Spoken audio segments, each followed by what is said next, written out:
Hey, good morning. This is Bill Smith, Assistant Superintendent for Instructional Services, and I'm here to share with you our weekly update on instructional services. We'll get started right away because there's a lot of things to talk about. Again, our driving questions. Basically, we focus on these two areas to make sure that we're serving our customers in the best way possible. First thing I want to share with you is some conversation that we've been talking about with the blended virtual school and discussing what the implications would be of if Kent ISD responds with the formation of a hybrid charter school should the legislative group pass the cyber cap removal.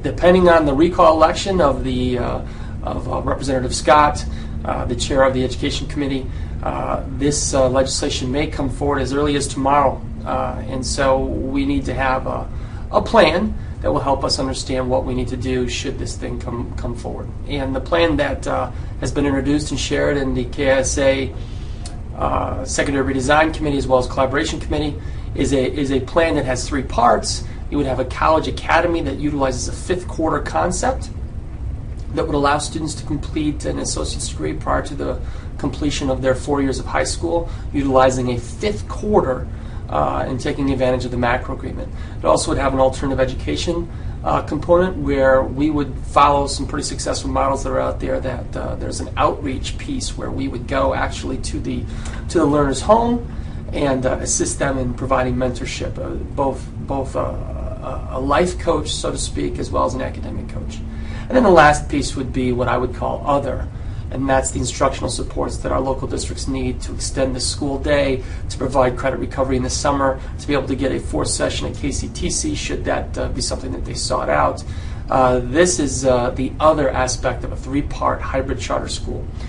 This school would really not be a virtual academy. It would be more of a seat time waiver school that utilized the 2-day on, 3-day off type model per week, 2 days of blended learning instruction, and 3 days of placement, guided placement within a 21st century field. And that's what we're really looking to do.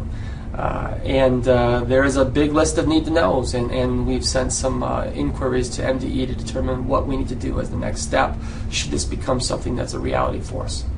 Next piece is we've been talking quite a bit about regionalized supports to help facilitate better lines of communication internally and externally and an increased responsiveness.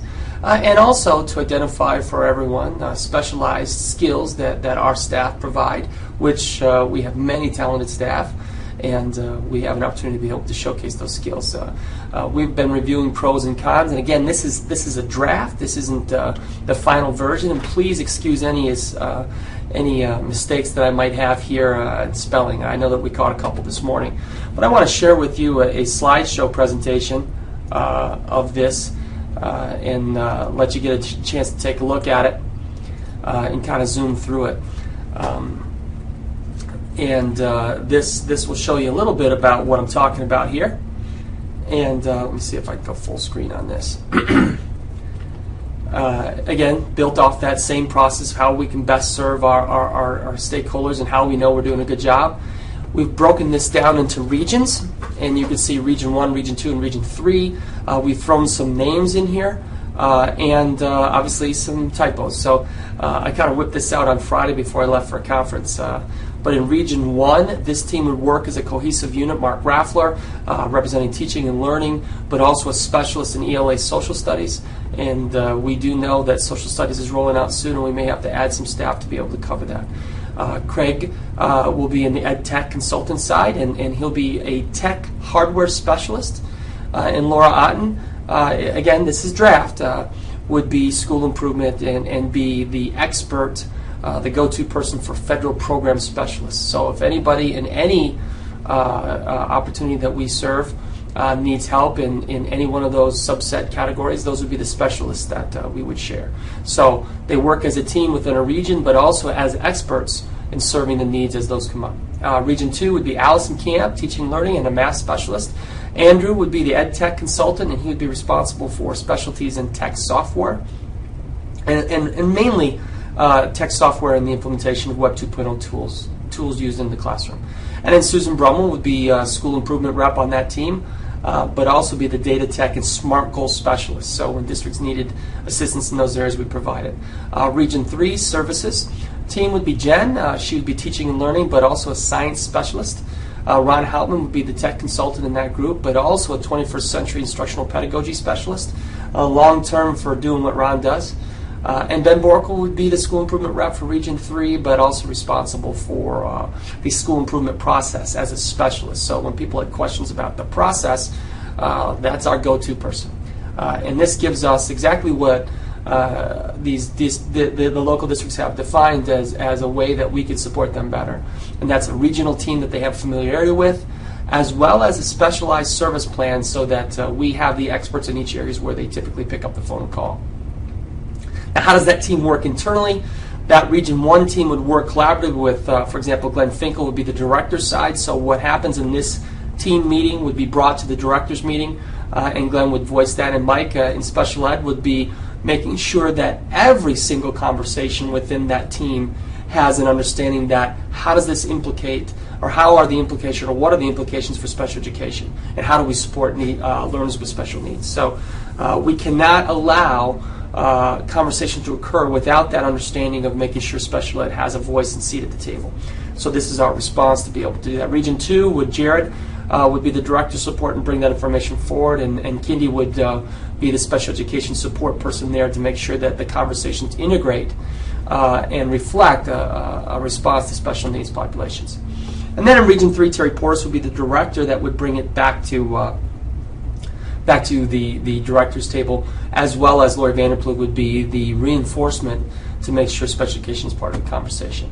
Now, GRPS, we could either refer to them as GRPS or Region 4, but this would be our process there for GRPS. Deanna would be the school improvement person, and she would be responsible as a specialist for KSD internal services specialist. So when we, as for example, KCTC has a school improvement plan issue or anything to that extent, that's the same services we provide externally, we still need to provide internally, and she would be responsible for that. Jared is our career readiness expert, but also our GRPS outreach and downtown partner development specialist.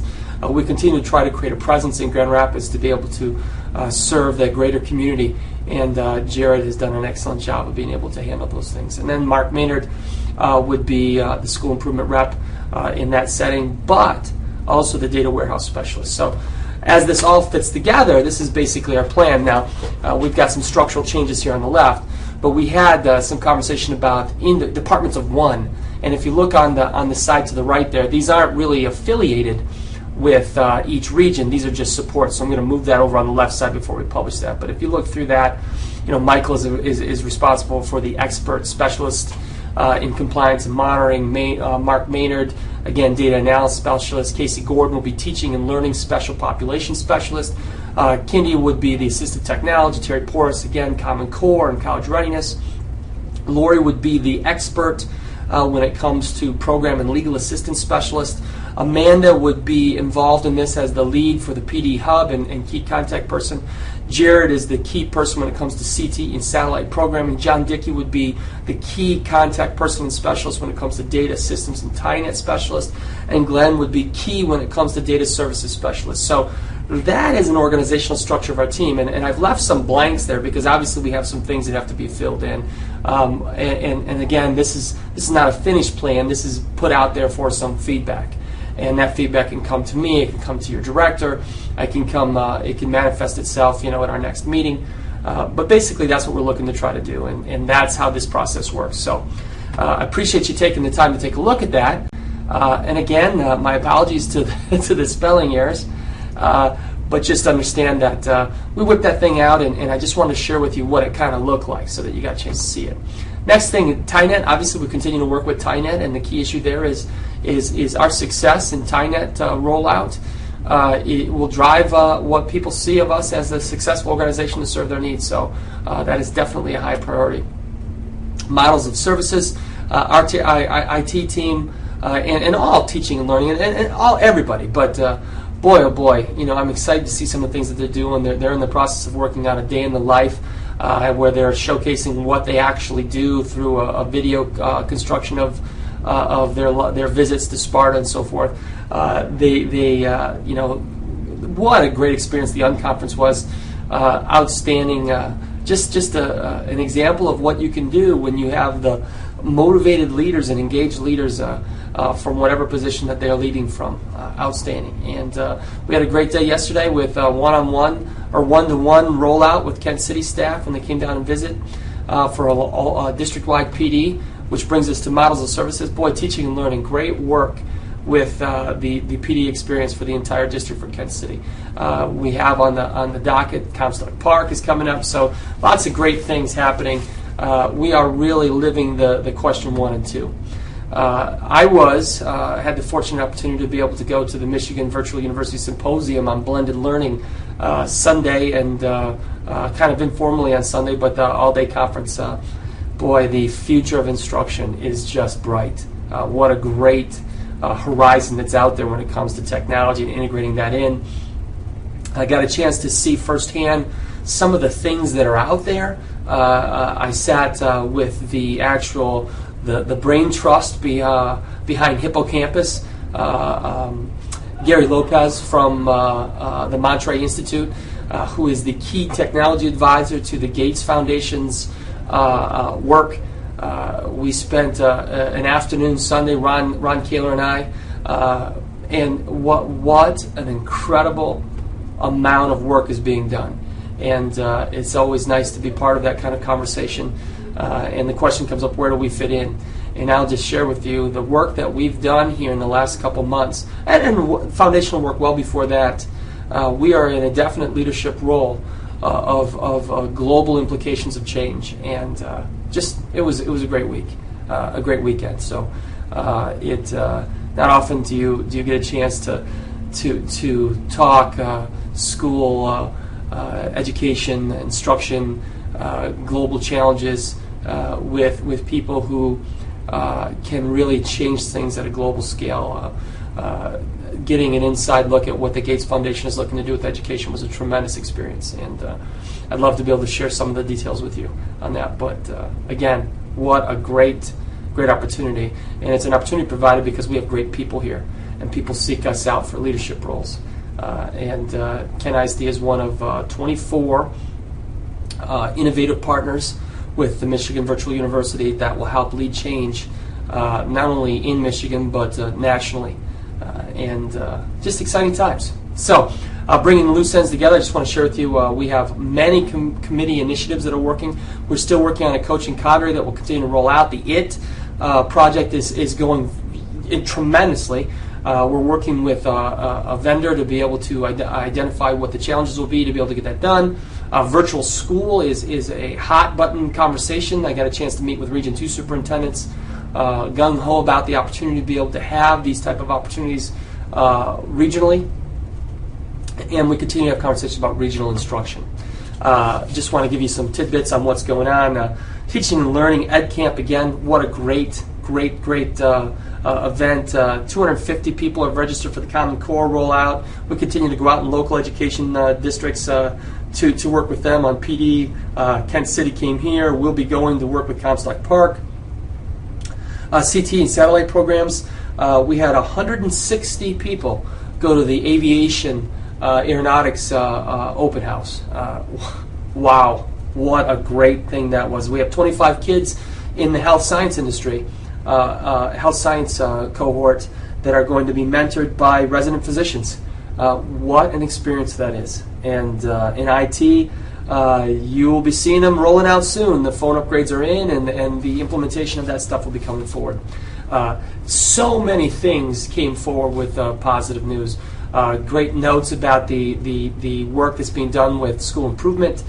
Great notes in teaching and learning. KLC was a tremendous success. What a great time we are impacting opportunities we have in impacting teaching and learning. Great job, everyone. Hey, have yourself a great week.